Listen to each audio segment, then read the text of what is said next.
I'm Catherine Dahl. I am with Blue HQ Media and the Cleveland Browns beat writer. And I'm Derek Hutton. I'm also with Blue HQ Media Live. And we're going to be discussing a few things that are in the news with our respective teams. I write about the Cleveland Browns, and we've had a few things go on this morning and this afternoon.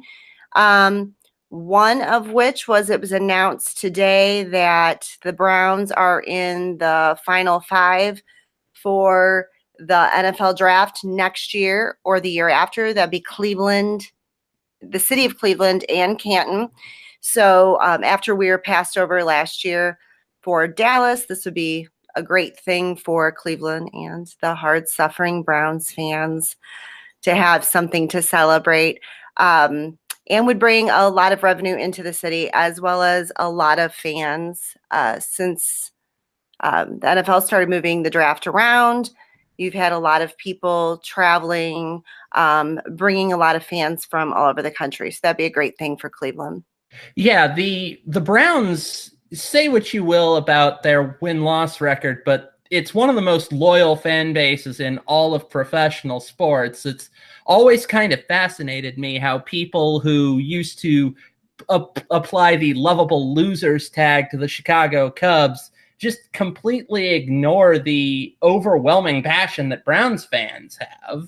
So I think that if the NFL's goal is to get people to actually show up and pack the draft, Cleveland would be the most logical choice. Oh, I definitely agree. When you go to Browns games and you still, after going 1-31, have a decent turnout, you have I think they have the largest fan base around the world with Browns backers all over, which undoubtedly would come into town for the draft. And with the Pro Football Hall of Fame, that would be a wonderful thing, attracting all kinds of famous players from years prior. So I just think it would be a great thing. And I think that they would be silly not to bring it to Cleveland. And they will be announcing this. The final bids have to be submitted in April, and they will be announcing who will get the 2019-2020 draft in May at the league meetings. I think that I don't know what the logistics on this would be, but I think you would it would make sense to consider moving up some of the Hall of Fame proceedings from August to May if you're going to be having the draft at the same time. You can just sort of wrap it all up into one big, maybe even a week-long package deal that would be both an excellent fan experience. It would, as you mentioned, bring in a lot of revenue for the city, and it'd bring in a lot of revenue and publicity for the NFL. Oh, without a doubt. Without a doubt. They like to stick to their schedule, so I don't know if they do that, but they may do that. They may even just make like spotlight different players from the Pro Football Hall of Fame. So who knows? They could kind of take a couple different approaches to that to get people interested and people coming to these events leading up to the draft. And I think that would be an awesome backdrop for the draft, kind of like how they did the draft on the steps of the Art Museum in Philadelphia last year. To have the Pro Football Hall of Fame right behind them would be a wonderful backdrop. I would also consider, you know how Roger Goodell is the one who calls out all the picks in the first round, and then starting with round 2 onward, they get franchise legends to come in and announce the pick. Well, why not just have that be the marquee night? I mean, Goodell's not the most popular person on the planet, but you could have, like, Jim Brown could come out and announce Cleveland's pick. Peyton Manning could come out and announce the Colts pick. Joe Namath for the Jets, Just go ahead, and less Roger Goodell is always going to be a better thing in people's eyes. So go ahead and since round 1 is the most watched night anyway, the most attended night anyway, let's take what is a great idea, but improve it by applying it to round 1. I agree. I'll be anxious to see what the decision is come the league meetings in May.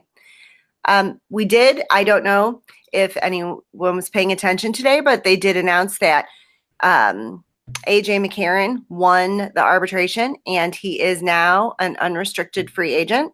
So add that into the mix of the quarterback saga that is the Cleveland Browns in free agency. And so we've got Kirk Cousins, who Joe Thomas was trying to recruit today on Twitter. And now you have AJ McCarron, who seems to be a favorite of Hugh Jackson. However, Hugh Jackson will not be calling the plays this year. So we will see that offense is going to look different. So those are kind of things that are up in the air with this quarterback scenario coming in when free agency begins in March. Who will we get? Because they're going to get somebody. Let's say there's a lot of different voices in the room that I think are going to have a lot of really informed perspectives. You've got Todd Haley, who has had what I believe is a very good run as Pittsburgh's offensive coordinator over the last few years. He'll be taking over as the OC. John Dorsey is your new GM. Obviously, we've seen what a fabulous job he's done in Kansas City. I'm really surprised that the Chiefs decided to let him go. If Kansas City's loss is definitely Cleveland's gain in that area.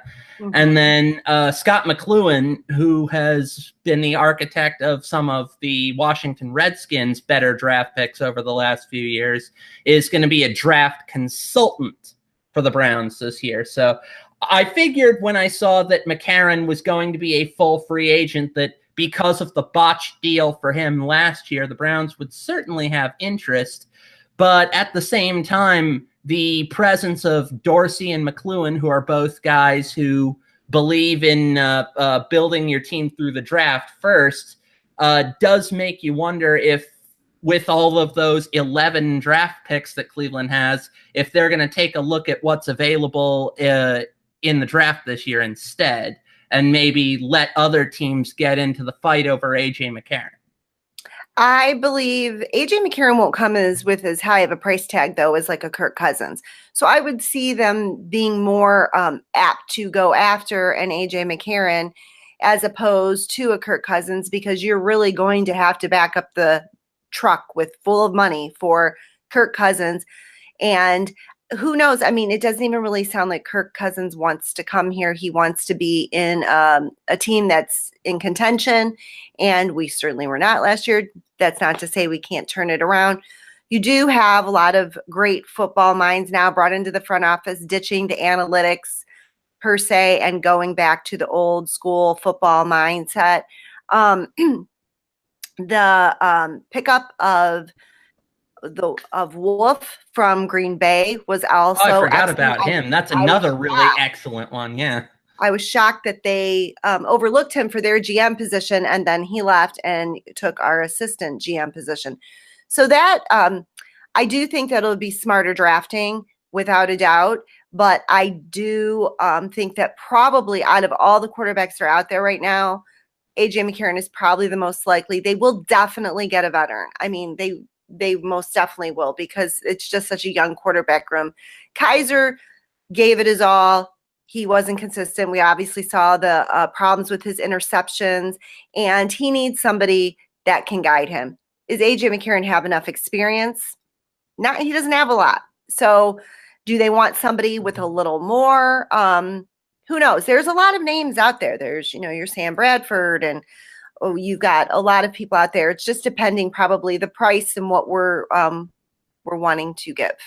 Well, whoever else they decide to bring in here as a sort of a last thought while we're running out of time, I would not expect them to give up on Kaiser at all. Maybe they bring in somebody else to be the starter, but Kaiser is a big, mobile, strong-armed quarterback, not unlike Ben Roethlisberger, who Todd Haley spent the last few years working with in Pittsburgh. So I feel like maybe Haley will take a look at him and think, maybe this is someone that I can develop if he's receptive to coaching. So whoever is the number one next season, I would still expect Kaiser to be the number two.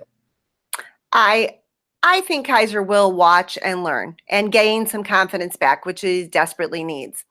Well, we kind of touched on a few things that are hot topics for the Browns right now, and I guess we will be back next week.